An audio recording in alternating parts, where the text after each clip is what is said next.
The provincial government announced on Monday, October 17th, that they are investing $102.2 million to build 380 new public housing units over the next 4 years, and also make immediate renovations to 110 vacant units.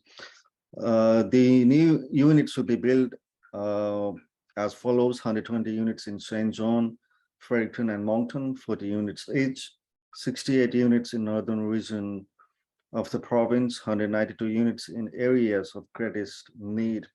The initiative comes after 38 years. The first initiative was during the 1970s. Around 3,800 units were built.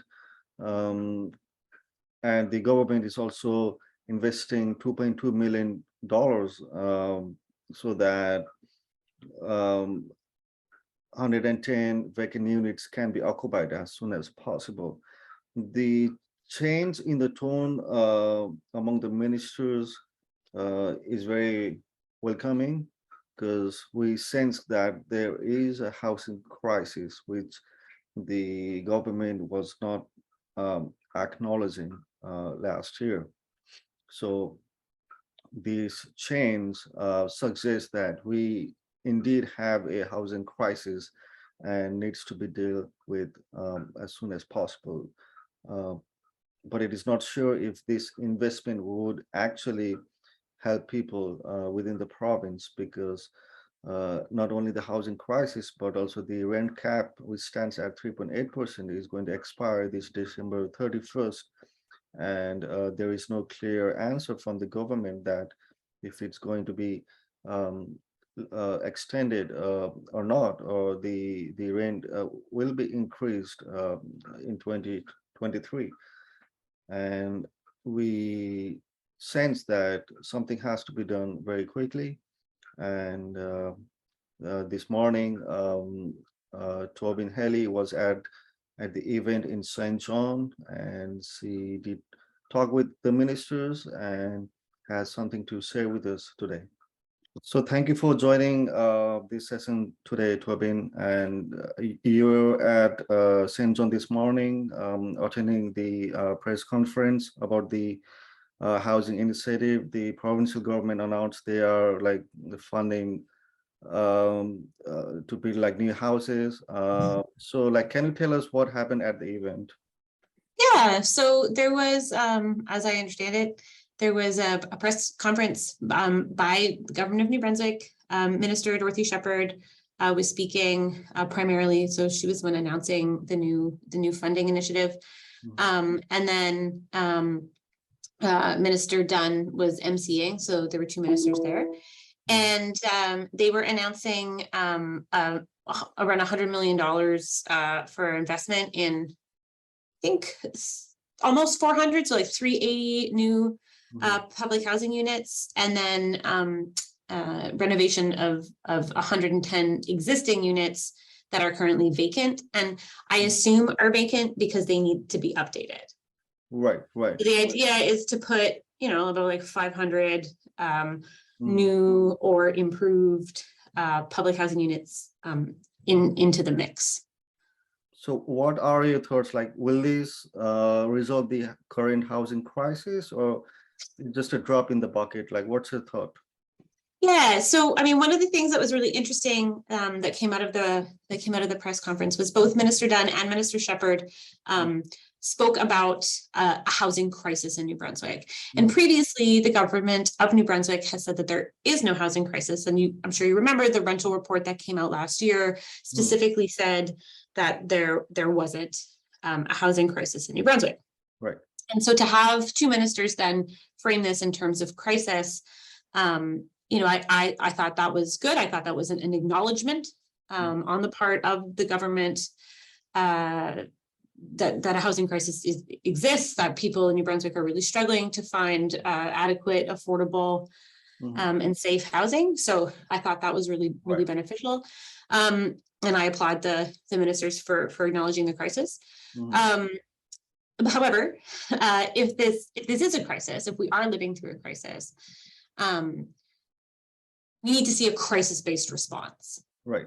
And while absolutely new housing units, new social housing unit, public housing units, and an update to some of the ones that sit vacant because of I assume disrepair or the need for more expensive maintenance, is really important. I don't think that number 380 plus 110 is a crisis response. We need more. We need, like, tenants in New Brunswick need a lot more than that, both public housing tenants and tenants who are in the the sort of rental market. We need tenant protections. We need the rent cap extended. So to me, this is great. Right? More affordable housing units is great. More public investment in housing is great, but we need more. This is, as you said, just a drop in the bucket. So how many New Brunswickers are in the waiting list for like affordable housing? My understanding is that the last count was 8,700, and I had the opportunity to ask the minister if that was households or individuals, and she said it was individuals. So we're talking about 8,700 individuals are on the wait list for social housing. Right. So that's a huge number. Yeah. And it's grown quite quickly. Yeah. Is it partly because of like immigration?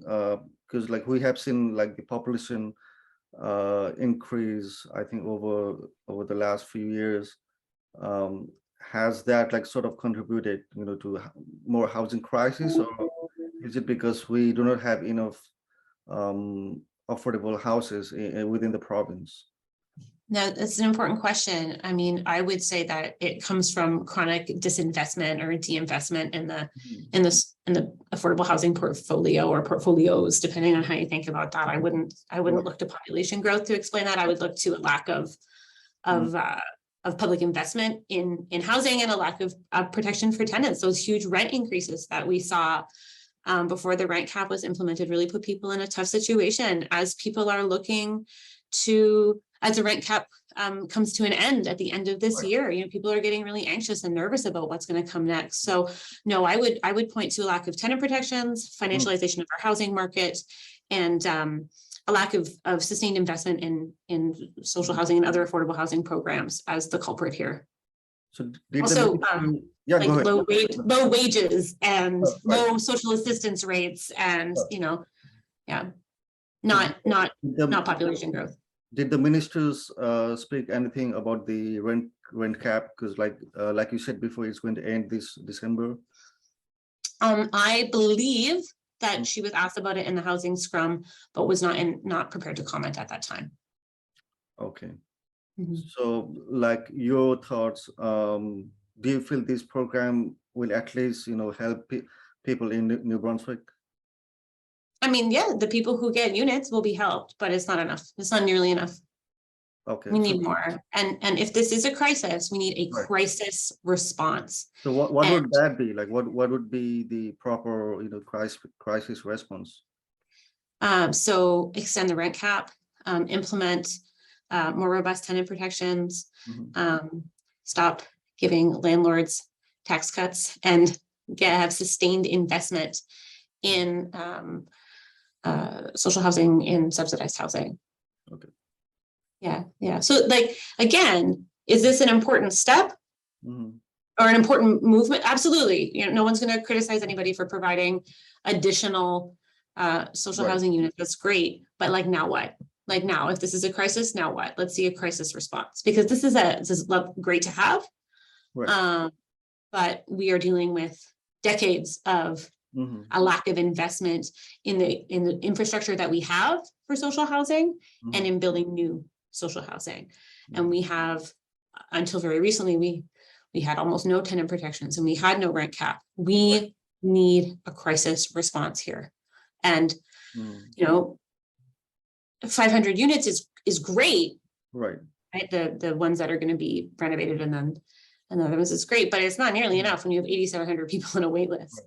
So from the conference, did they tell you who will be able to access these houses? Are they trying to address homelessness within the province? Who's going to benefit from this initiative? So I think more details are going to be forthcoming from the government as the days roll on. That is my understanding, is that this was sort of like the announcement, and then there'll be more details. So I suspect that we'll get some more clarification. But I think there's 40 units across Fredericton, Moncton, and St. John each. Right. There's going to be around 70 units, I think, in the northern part of the province. And then there's sort of this ambiguous 192 units in the areas of greatest need.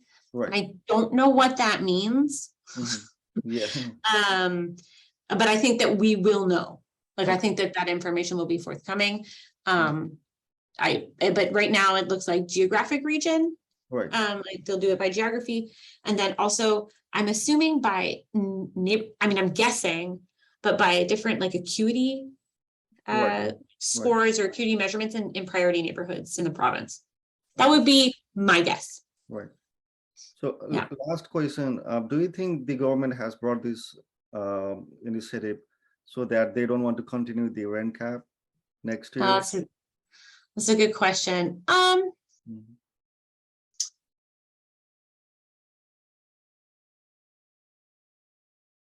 don't know. I think that this is a response to, 8,700 people on a wait list is it's unbelievable. I mean, it's an unbelievable number. I think it comes from a need to respond just to that crisis, just to that moment. Political need to respond. Also, people are seeing, people living rough. We're seeing like an overtapping of the shelter, not overtapping, but like a shelter system that can't sufficiently respond to that need. I really hope, I'm hopeful that that's not the case. I see this as more of like a response just to the problem of the wait list. It gets so much attention, right? Like we get updates about the wait list regularly in the news. So from my perspective, it seems like this is just a response to the waitlist issue. Also the fact that we know that people aren't able to find enough shelter spots, that that people are really struggling to hang on to the housing that they have in order to pay rent. And so I really think it's just a response to that and to what we're seeing, which are the like visible daily embodied realities of the housing crisis in New Brunswick. We see it every day. You see it when you leave your house. Right. Every day. It's in the streets, it's in our communities, it's the people we know, it's our neighbors, it's our friends, right? This is something that's impacting everybody. And I think that this is a response to this. Do I think it's enough? No. Do I think it's fast enough? Do I think that it's urgent enough? No. But do I think it comes because they don't want to extend the rent cap? No, mostly because that comes from a different portfolio, right? So that'll be up to we'll see if those changes are made to the Residential Tenancies Act to extend that rent cap. Which kind of lives with like Service New Brunswick, the RTA. So when we're talking about a crisis response and when we're talking about these social housing units, which it's great, right? We need more public housing, absolutely. Is that the protections that are afforded to tenants who rent in like the private rental market aren't extended to tenants who live in units that are owned and operated by social development. And so they don't have those same protections. So when we want to talk about a crisis response, we need to talk about, yes, more social housing, but also what does that look like for those tenants? What are the standards? How are they enforced? All of those questions. What are the protections afforded to those tenants? And then with the rent cap, how do we extend that rent cap? That's talking about folks who live in the rental market, folks who are accessing not social development housing, but who are in the rental market, because those are they're two baskets. And there are some protections afforded to folks who live in sort of like private market dwellings.